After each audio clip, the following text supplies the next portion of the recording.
नमस्कार दोस्तों, आप सभी का स्वागत है आपके अपने YouTube चैनल छत्तीसगढ़ मेंटर पर। आज हम बात करेंगे हाल ही में घटित कुछ करंट अफेयर्स के बारे में। सबसे पहले बात करते हैं रुद्रम देश की पहली स्वदेशी एंटी रेडिएशन मिसाइल है, जिसका निर्माण रक्षा अनुसंधान एवं विकास संगठन DRDO द्वारा भारतीय एयरफोर्स के लिए किया गया है। रुद्रम मिसाइल का सफल परीक्षण 5 अक्टूबर 2020 को उड़ीसा के ITR बालासोर से किया गया। मिसाइल को सुखोई 30 MK-1 फाइटर जेट से प्रक्षेपित किया गया और उड़ीसा के ही हिविलर द्वीप पर स्थित रेडिएशन पर अचूक निशाना लगाया गया। रुद्रम मिसाइल किसी भी सिग्नल अथवा रेडिएशन को पकड़ सकती है और रडार पर लाकर इसे नष्ट करने में सक्षम है। इससे पहले DRDO ने परमाणु सक्षम बैलिस्टिक मिसाइल शौर्य के नए संस्करण तथा supersonic missile assistance release of torpedo का भी सफल परीक्षण किया था। अगला है विश्व प्रवासी पक्षी दिवस। विश्व भर में संकटग्रस्त श्रेणी के प्रवासी पक्षियों के संरक्षण हेतु जागरूकता अभियानों द्वारा विलुप्त होने से रोकने के लिए विश्व प्रवासी पक्षी दिवस मनाया जाता है। यह दिवस साल में 2 बार मनाया जाता है, पहला मई के दूसरे शनिवार और दूसरा अक्टूबर के दूसरे शनिवार को। इस बार विश्व प्रवासी पक्षी दिवस का थीम पक्षी हमारे संसार को जोड़ते हैं, बर्ड्स कनेक्ट आवर वर्ल्ड रखा गया था।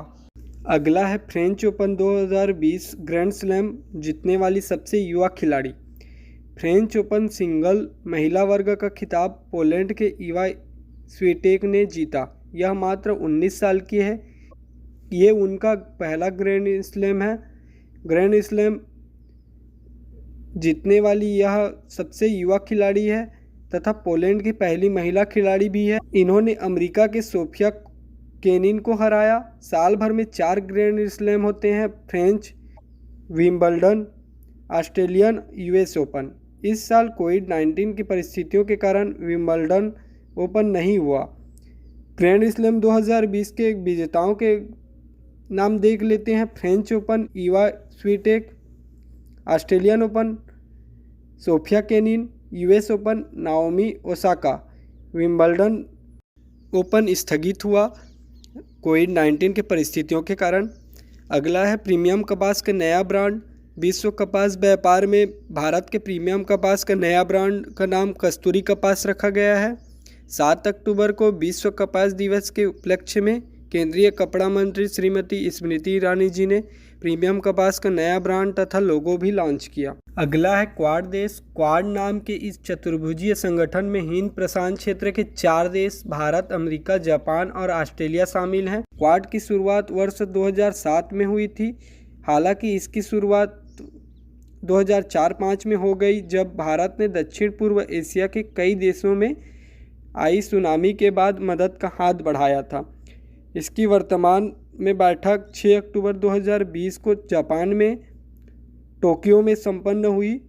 इस बैठक में हिंद प्रशांत क्षेत्र के भीतर शांति, सुरक्षा, स्थिरता और समृद्धि को बढ़ाने के तौर तरीकों पर भी बातचीत हुई तथा चीन के बढ़ते हस्तक्षेप तथा कोविड-19 की परिस्थितियों में अस्थिरता लाने के विषय में भी बातचीत हुई। अगला है डले खुर्सिनी मिर्च। सिक्किम की लाल चेरी मिर्च, जिसे स्थानीय रूप से डले खुर्सिनी के नाम से जाना जाता है, केंद्रीय उद्योग संवर्धन और आंतरिक व्यापार से भौगोलिक संकेत टैग प्राप्त किया है। इसे दुनिया की सबसे तीखी मिर्चों में से एक माना जाता है।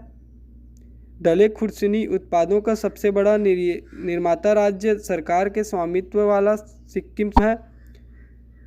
डले खुर्सिनी को सिक्किम की ओर से उत्तर पूर्वी क्षेत्र कृषि विपणन निगम लिमिटेड द्वारा दायर एक आवेदन के आधार पर भारत सरकार की GI रजिस्ट्री में शामिल किया गया है। अगला है 12वां ब्रिक्स शिखर सम्मेलन। 12वां ब्रिक्स शिखर सम्मेलन वीडियो कॉन्फ्रेंस के माध्यम से 17 नवंबर 2020 को आयोजित किया जाएगा। इस प्लेटफॉर्म के इतिहास में यह पहला मौका होगा जब वैश्विक कोविड महामारी के कारण इस बैठक को वर्चुअली आयोजित किया जाएगा। यह शिखर सम्मेलन रूस की अध्यक्षता में किया जाएगा। ब्रिक्स शिखर सम्मेलन कोविड-19 संकट के दौरान सदस्य देशों के बीच सहयोग को और मजबूत बनाने पर केंद्रित होगा। ब्रिक्स देशों के प्रतिनिधियों की बैठक का विषय BRICS partnership for global stability, shared security and innovative growth है। वर्ष 2020 के दौरान समूह के 5 देशों में से 3 प्रमुख स्तंभों पर अपनी रणनीतिक साझेदारी जारी रखी: शांति और सुरक्षा, अर्थव्यवस्था और वित्त, सांस्कृतिक और लोगों से लोगों का आदान प्रदान। ब्रिक्स में शामिल देश हैं ब्राज़ील, रूस, भारत, चीन, दक्षिण अफ्रीका, और शिखर सम्मेलन होने का भी यही क्रम है। अगला है पुडुचेरी हवाई अड्डा बना एएआई का पहला 100% सौर ऊर्जा से चलने वाला हवाई अड्डा। पुडुचेरी हवाई अड्डा पूरी तरह से सौर ऊर्जा से संचालित भारतीय विमानपत्तन प्राधिकरण एएआई का पहला हवाई अड्डा बन गया है। 500 किलोवाट पावर की भू-स्थापित सौर ऊर्जा संयंत्र को 2 अक्टूबर 2020 को चालू किया गया था। इस संयंत्र की अनुमानित लागत 2.8 करोड़ रुपए है। पूरी तरह से बिजली तटस्थ होने के साथ पुडुचेरी हवाई अड्डा सौर ऊर्जा संयंत्र के माध्यम से अपनी पूरी बिजली की आवश्यकता को पूरा करने में सक्षम होगा। आज का टॉपिक यहीं समाप्त होता है। धन्यवाद दोस्तों, वीडियो को लास्ट तक देखने के लिए। वीडियो अच्छा लगा तो लाइक कीजिए, शेयर कीजिए और चैनल को सब्सक्राइब कीजिए, और अपडेट्स पाने के लिए बेल आइकॉन पर क्लिक कीजिए।